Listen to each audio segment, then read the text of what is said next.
안녕하십니까. 성화의 삶 오늘 9번째 시간입니다. 오늘은 허영의 죄에 대해서 다루도록 하겠습니다.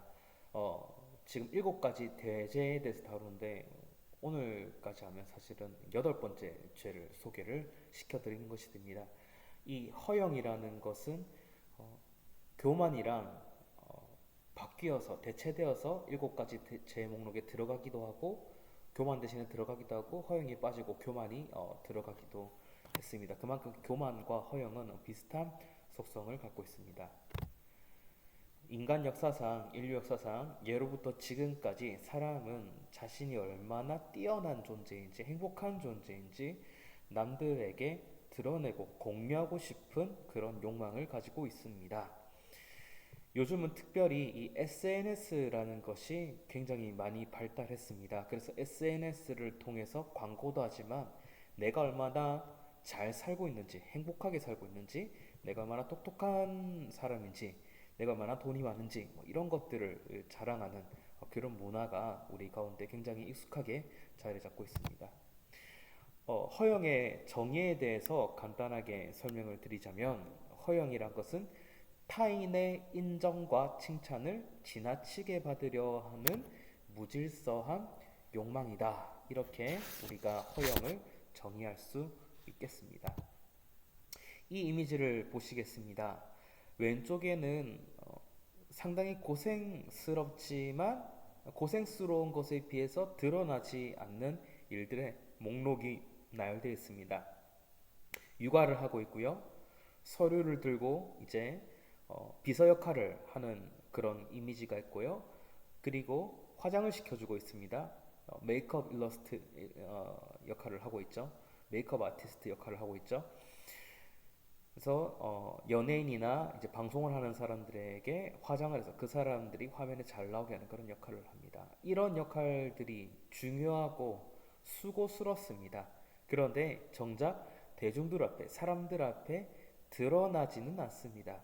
같이 있지만 드러나지 않고 오른쪽에는 인터뷰를 하고 있는 유명인 혹은 연예인의 모습이라고 할 수 있겠습니다. 이 사람은 굉장히 잘 드러납니다. 사람들에게 많이 노출되고 대중들이 잘 알고 있습니다.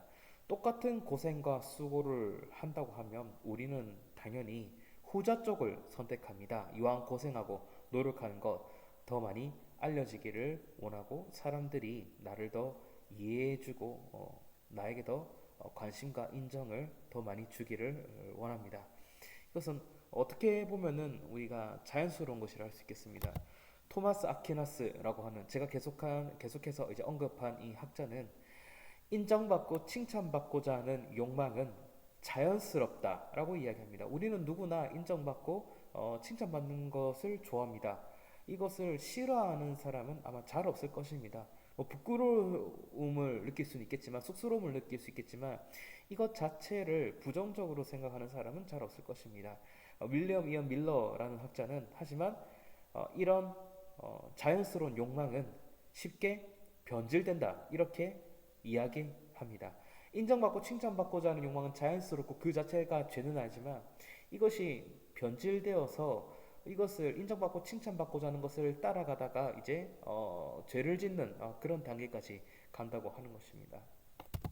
우리가 굉장히 잘 알고 있는 그런 사람입니다. 어거스틴이라는 이제 학자이자 이제 목회자죠.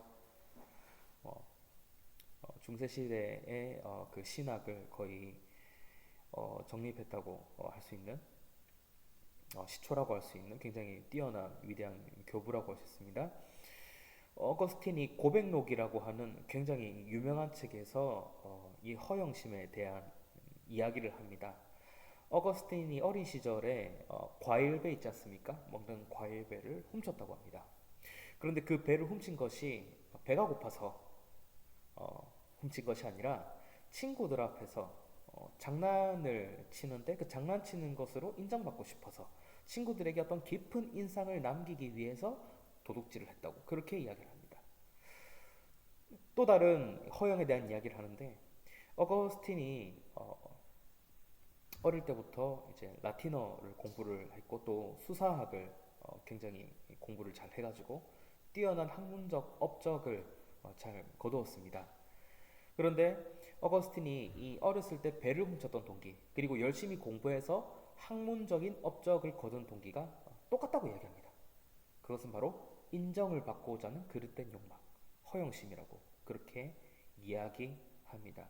이 허영심은 굉장히 다른 양상으로 나타나는데 이 허영심 때문에 뭐 죄를 지을 수도 있고 허영심 때문에 뭐 어떤 뛰어난 학문적 업적을 남기기도 합니다.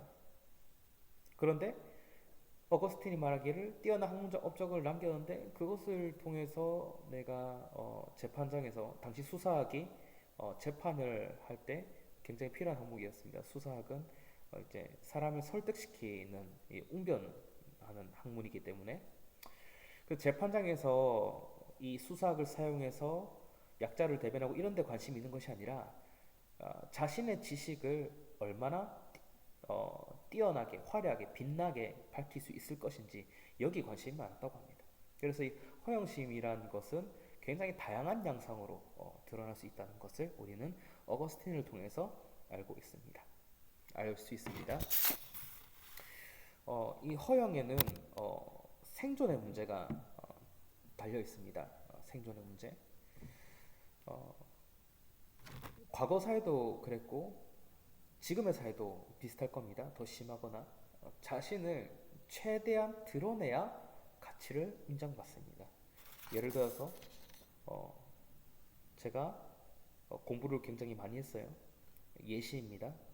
많이 했는데 이것을 공부를 많이 했는데 제가 이것을 아무에게도 얘기하지 않고 제가 입을 딱 다물고 있으면 아무도 제가 뭐 공부를 했는지 뭐 게임을 했는지 알 수가 없습니다. 그런데 제가 한 하루에 책을 5페이지 정도만 읽는데 이것을 굉장히 부풀려서 마치 50페이지 읽은 것처럼 이렇게 이야기하면은 50페이지 읽은 것만큼의 이제 가치를 인정받게 되는 것입니다. 그래서 나를 최대한 드러내고 다른 사람이 드러난 내 모습을 보고 내 모습을 인정해줘서 저 사람은 가치가 있는 사람이야 해서 나와 같이 일을 하고 싶어하고 나와 같이 무언가를 하고 싶어하고 나에게 어떤 대가를 주고 싶어하고 이런 것들이 있지 않겠습니까? 이런 것들은 이제 생존이랑 직결된다는 것입니다. 그리고 이런 맥락이 이야기해서 경쟁을 합니다. 자신을 긍정적으로 또 자신을 이제 경쟁성 있는 존재로 이렇게 잘 드러낼 때 경쟁에서 승리합니다. 뭐 이력서가 그렇지 않습니까? 이력서를 굉장히 공정하게 살펴보는 그런 사회가 됐는데 이력을 막 최대한 부풀리고 뭐 어렸을 때 상 받았던 거, 봉사활동했던 거 이런 것들을 최대한 많이 기록해서 남기면은 다른 사람과의 이력서에서 뭐 승리할 수 있지 않겠습니까? 이런 사회 분위기, 세상이 기존에 갖고 있던 이런 질서들을 보면 자신을 최대한 드러내고 드러내는 것으로 경쟁해야 살아남을 수 있고 먹고 살 수 있다는 거죠. 그래서 허영에는 생존의 문제가 달려있기도 합니다. 그래서 단순히 내가 뛰어난 사람이 되고 싶은 어떤 나르시시즘에 사로잡혀 있어서 뭐 허영의 죄를 짓는 것이 아니라 생존을 하려고 하다 보니까 허영에 빠질 수 있다는 것. 우리가 이런 것들도 생각을 해볼 수 있겠습니다. 제가 계속 말씀드리는 이 허영이 교만하고 굉장히 비슷하다는 것을 아마 포착한 분들이 계실 것입니다. 허영과 교만의 차이는 이것입니다. 보여주기를 좋아하느냐, 그렇지 않느냐, 뭐 이런 차이입니다. 교만은 내가 뛰어나다는 것, 그거 하나에만 집착을 합니다. 내가 대단하고 많은 업적을 쌓고 이런 것에만 집착을 하는데 허영은 내가 뛰어나든 뛰어나지 않든 내가 가진 어떤 것들을 이제 타인에게 보여주기를 좋아한다.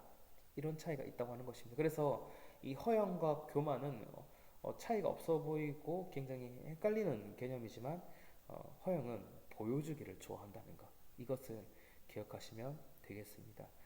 그래서 내가 가진 것들을 지나치게 남들에게 보여주어서 인정받으려고 하지 않나. 이것을 위해서 심지어 뭐 죄를 짓는 그런 단계도 가지 않나. 남을 헐뜯고 비난해서 박수 받는 것을 좋아한다든지 굉장히 그릇된 허영이죠. 인터넷에 뭐 남들을 비판하는 댓글을 뭐 심하게 남겨가지고 사람들에게 뭐 좋아요 표시를 많이 받고 뭐 지지를 많이 받는다든지 이런 것들도 다 허영심에서 나왔다고 할 수 있겠습니다. 다음 허영을 극복하는 법에 대해서 한번 살펴보고자 합니다. 첫 번째로는 종교개혁 구호 중에 하나죠. 솔리 데오 글로리아. 오직 하나님께 영광. 종교개혁 구호가 5가지가 있습니다.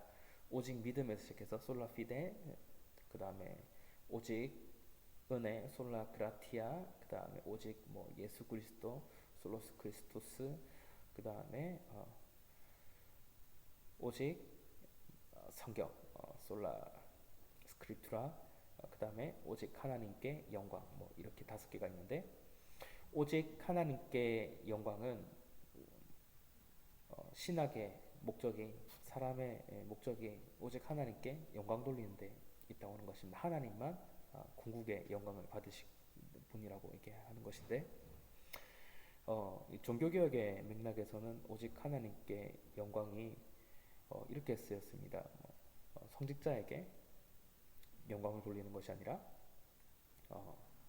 사람은 죄인이고 이 세상에 좋은 것들을 부어주시는 분들은 다 하나님이시기 때문에 오직 하나님께 영광을 돌려야 한다.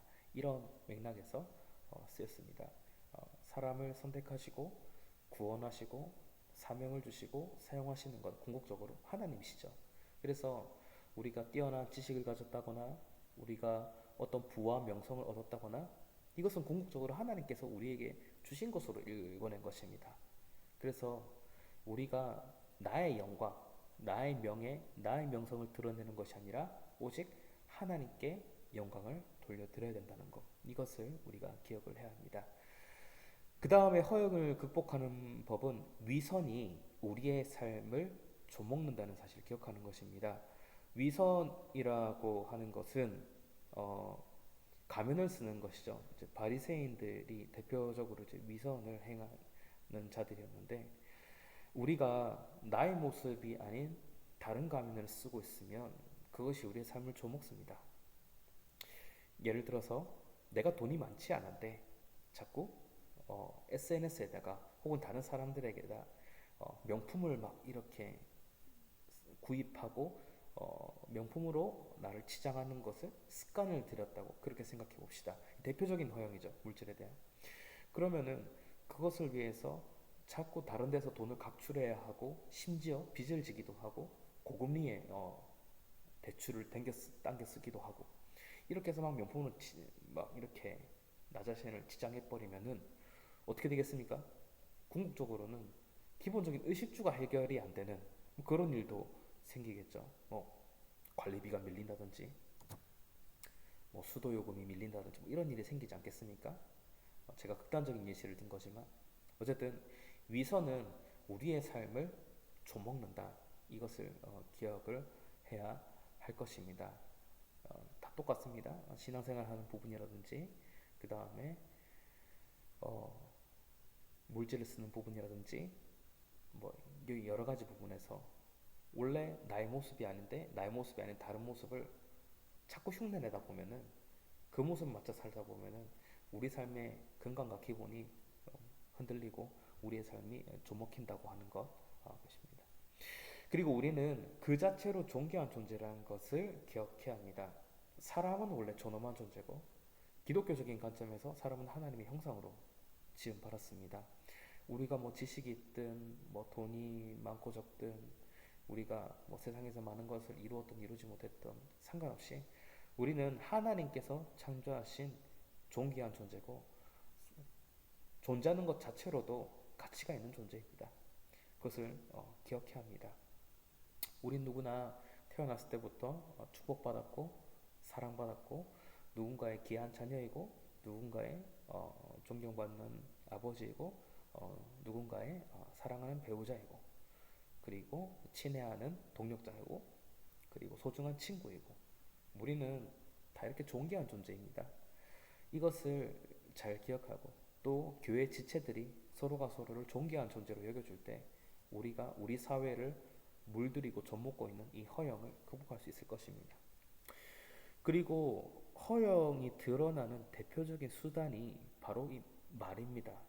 언어입니다. 내가 그렇게 살지 않는데 그렇게 사는 것처럼 이야기를 하는 것입니다. 자꾸 허풍이라고 하죠. 내 삶이 아닌 것을 내 삶으로 이렇게 말을 하는 것입니다. 우리가 잠깐 침묵을 하고 말이 아닌 삶이 우리의 인생을 이야기할 수 있도록 해야 할 것입니다. 그래서 말이 우리 삶을 부풀리는 것이 아니라 삶이 우리 삶을 말할 수 있도록 그렇게 하는 것이 허영을 극복하는 법입니다. 때로는 막 입이 간질간질할 때가 있습니다. 저도 그렇고 누구나 다 그렇겠지만 내가 한 것에 대해서 내가 이룬 것에 대해서 말하고 싶고 자랑하고 싶고 알리고 싶고 이런 것들이 우리 가운데 충만하지만 언젠간 우리가 우리의 삶을 충실하게 살아가면은 사람들이 다 알게 돼 있습니다. 굳이 우리가 말을 해서 그것을 부풀리고 지나치게 자랑을 해서 죄에 빠져들 여지를 만들 필요가 없다라고 하는 것입니다. 허영에 대항하는 칠주선, 그러니까 허영에 대항하는 선은 바로 아량입니다. 아량. 아량이라고 하는 것은 다른 사람들이 가치가 없다고 생각하는 것에도 가치를 부여하고 헌신하고 섬기는 것입니다. 예를 들어서 길가에 지나가다가 길에 아무도 없어도 쓰레기가 있는데 그 쓰레기를 치우는 것. 이런 것들이 아량이라고 할 수 있겠습니다. 지나가는 사람을 도와주는 것. 근데 그 사람을 도와줘봤자 내 주변 지인들에게는 알려지지 않아요. 그 사람들에게 지나가는 사람의 길을 알려준다거나 무거운 짐을 들어준다거나 뭐 알려지지도 않고 나에게 득이 되는 게 하나도 없어요. 그런데도 불구하고 내가 선을 베풀어서 다른 사람에게 알려지지 않음에도 불구하고 다른 사람에게 선행을 하는 것. 그것이 바로 아량입니다. 우리가 아량을 발휘하는 삶을 살 때에 허영으로 나를 치장하고 사람들에게 나의 선함을 알리는 그런 삶에서 우리가 벗어날 수 있다라고 하는 것입니다. 허영에 대항하는 칠주선 아량을 기억해 주시고 행해 주시길 바랍니다. 그러면 우리의 선함을 궁극적으로 누가 알아주시겠습니까? 사람은 몰라도 하나님은 알아주시겠죠. 또 하나님께서 무엇을 받으시겠습니까? 우리의 착한 행실로 말미암아 영광 받으시는 겁니다. 이것이 바로 우리가 허영을 극복하는 선덕이고 방법입니다. 네, 이렇게 해서 7가지 대제에 대해서 살펴보았습니다. 7가지 대제는 이제 허영까지 해서 분석이 다 끝났고 우리가 함께 다 잘 나누었습니다. 다음 주부터는 존 오웬의 책 한 가지 그리고 제이시 라일의 거룩이라는 책 그리고 일반 서적이지만 우리가 성화의 삶을 살아갈 때 필요한 지혜를 주는 그런 책을 이렇게 살펴보도록 하겠습니다. 그래서 앞으로 3주만 하면은 상 공부가 완료가 되겠습니다. 계속해서 과제를 잘 해주셔서 감사드리고요. 과제는 2, 3주에 한 번씩 제가 황금함에 돌려드리도록 하겠습니다. 또 온라인에서만 과제하시는 분들도 제가 다 확인을 하도록 하겠습니다. 이상입니다. 들어주셔서 감사합니다.